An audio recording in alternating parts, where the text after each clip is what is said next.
9월 넷째 주 리플레인 사이트 국내와 국제 사회 이슈인데요. 국내 같은 경우에는 연세대학교 수시 논술 시험 문제가 유출된 이슈가 있어서 가지고 왔고, 국제 사회는 하마스 수장이 사망한 부분이 있어서 이슈로 가지고 왔습니다. 먼저 국내 사회 같은 경우에는 10월 12일에 이제 다가오는 2025학년도 연세대학교 수시 모집에서 자연계열 논술 시험이 치러졌는데 시험 1시간 전에 그러니까 감독관이 시험 시간을 착각해서 문제지가 시험 시작 1시간 전에 배부가 됐다가 회수되는 사건이 일어났어요.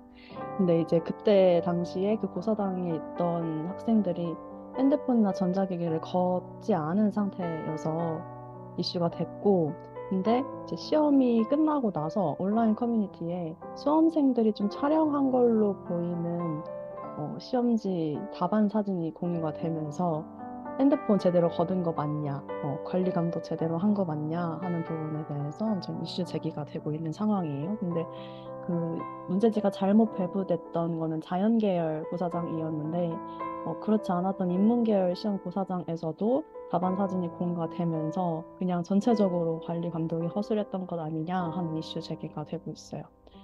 그리고 자연계열 논술시험 문항 중에서 기호가 잘못 표기돼가지고 학교 측이 시험 끝나기 30분 전에 이거를 전체적으로 공지하고 시험 시간을 20분 연장하는 해프닝도 있었다라고 하는데 전반적으로 이번 시험 감독이 그리고 준비가 조금 미흡했던 것 같아서 좀 아쉽게 평가하는 분들이 많았고 이런 논란이 있고 나서 연세대학교에서 홈페이지 통해서 수험생이랑 학부모들한테 사과의 메시지를 전하고 전체적으로 시험 관리 감독하는 시스템을 전반적으로 재점검하겠다, 뭐 재발 방지를 하겠다라고 의견을 밝혔는데 이제 좀 계속 이슈가 불거지고 있는 시험 시작 전에 이제 문제지가 배포가 돼서 그게 촬영돼서 유출된 부분에 대해서는 입시의 공정성을 침해한 거 아니냐. 근데 이 부분에 대해서는 학교 측에서는 그렇지 않다고 생각한다.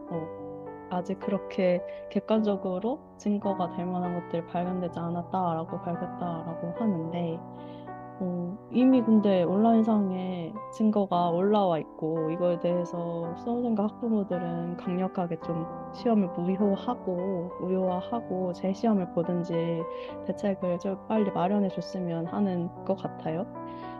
근데 이제 연세대에서는 문제지를 그렇게 불법적으로 촬영해가지고 온라인에 게시한 수험생 한 6명 정도가 있는 것 같은데 그 사람들을 업무방해 혐의로 고발을 했다고 합니다. 그리고 이제 전반적으로 시험 과정에 공정성을 훼손하는 행위가 있었는지 좀 들여다보겠다라고 했는데 이거에 대해서 이제 계속해서 학교 측의 태도가 좀 아쉽다는 반응이 많고 아예 그 온라인 커뮤니티 중심으로 수험생이나 학부모들이 뭉쳐서 집단 소송을 연세대에 이렇게 걸려고 하는 모집도 하고 있더라고요. 카톡 오프 채팅방 통해가지고. 음.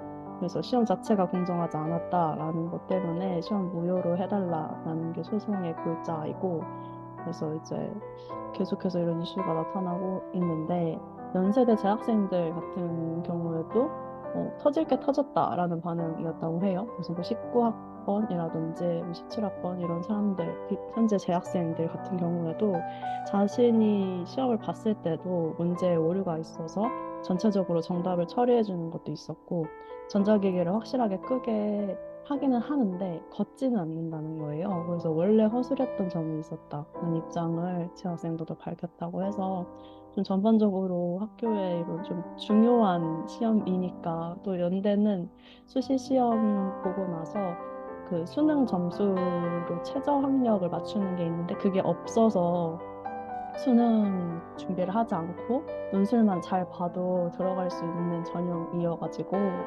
좀 많이들 화가 많이 나신 것 같았습니다. 그래서 좀 전반적으로 이번 기회에 시험 시스템이 개편이 필요하겠다 하는 부분이 있었고 국제사회 같은 경우에는 계속해서 이 이스라엘이랑 싸우고 있는 하마스의 수장 시나르라고 하는 분이 돌아가셨다라고 하는데 10월 18일에 이스라엘이 하마스의 최고 정치 지도자 야히야 시나르를 제거했다고 발표를 했어요. 이스라엘이 가자지구 남부에서 작전을 수행하다가 하마스 대원 3명을 사살했는데 DNA 정보를 검사를 진행하다 보니까 그중에 한 명이 시나르인 거를 확인했다라고 했어요.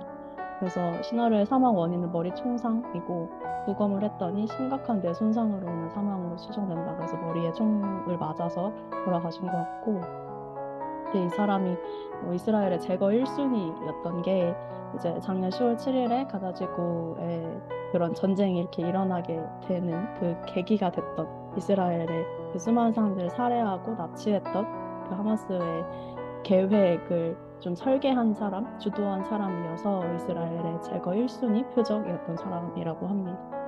그리고 올해 7월에 원래 이 사람이 하마스 수장이 아니었고 7월에 이란에서 이 사람 전에 하니에라고 하는 하마스의 수장이 있었는데 그때 이란에서 이분이 돌아가셨어요. 그 다음에 이제 시나르가 수장을 이어받은 사람인데 계속해서 하마스의 수장들이 죽어나가고 있는 상황이어서 다른 외부에서 보기에는 하마스가 조금 지금 쉽지 않은 시간을 보내긴 하겠다. 계속해서 리더십이 죽어나가고 있어서 재정비가 필요한 시간이지 않을까라고 평가를 하고 있고, 이거에 대해서 미국 정부는 평화로 향하는 길에 놓인 장애물이 제거되었다라고 평가를 하면서 전쟁을 끝낼 기회가 왔다. 그러니까 좀 종전을 좀 해라. 약간 이런 입장인데, 이스라엘은 역시 굴복하지 않고 하마스가 더는 가자지구를 통치하지 못할 것이라고 얘기하면서 자기네들은 인질들이 다 돌아올 때까지 전쟁을 계속하겠다라는 입장을 밝혔습니다.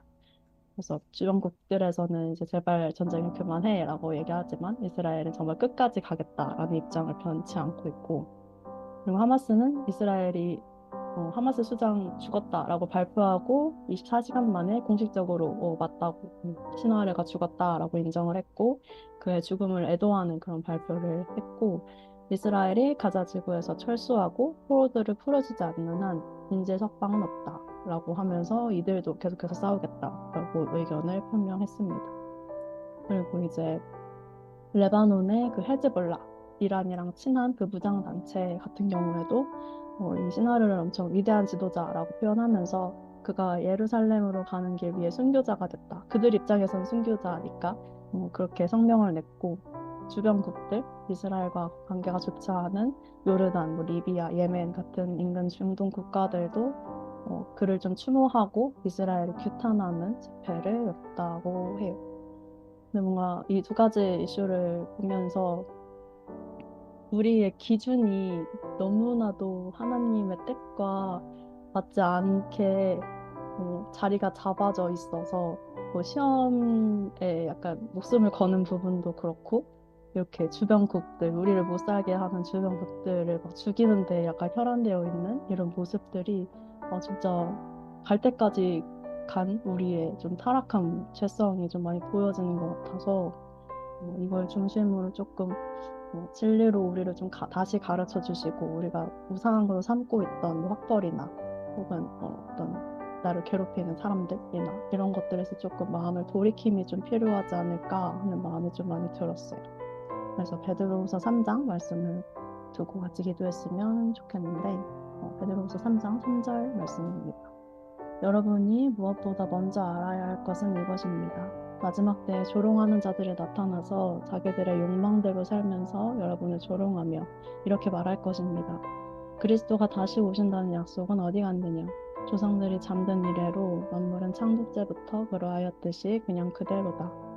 그러나 주님의 날은 도둑같이 올 것입니다. 그날의 하늘은 요란한 소리를 내면서 사라지고 원소들은 불에 녹아버리고 땅과 그 안에 있는 모든 일이 드러날 것입니다.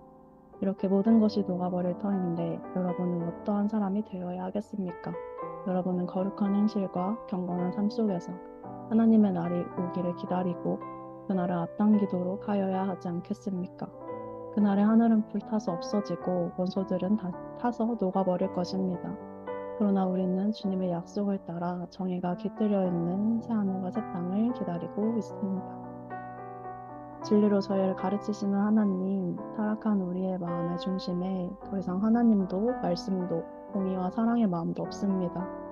그저 저희가 목표하고 원하는 것을 얻고자 하는 정욕과 나를 지키고 내가 속한 공동체를 지키려는 애씀만 가득합니다. 저희의 마음에 주님이 만드신 이 땅을 주님의 관점으로 볼 수 있는 그 눈을 허락하셔서 주님이 귀하다 여기시는 가치에 중심을 두고 새하늘과 새 땅의 언약을 기다리며 그것을 취하는 이 세대가 되도록 이끌어 주시옵소서. 학벌과 지식이 우상이 되어버린 이 나라와 각 가정에 주님의 진리가 임하고 서로를 죽이는 것에만 집중하는 이스라엘과 중동 국가들에 주님의 은혜가 있기를 간절히 구합니다. 주님, 몸과 마음, 생각이 깊이 죄에 물든 우리 모두를 불쌍히 여기시어 우리의 구주이신 예수 그리스도만을 바라보며 그분께 합한 자들로 새로워지게 하여 주시옵소서. 아멘.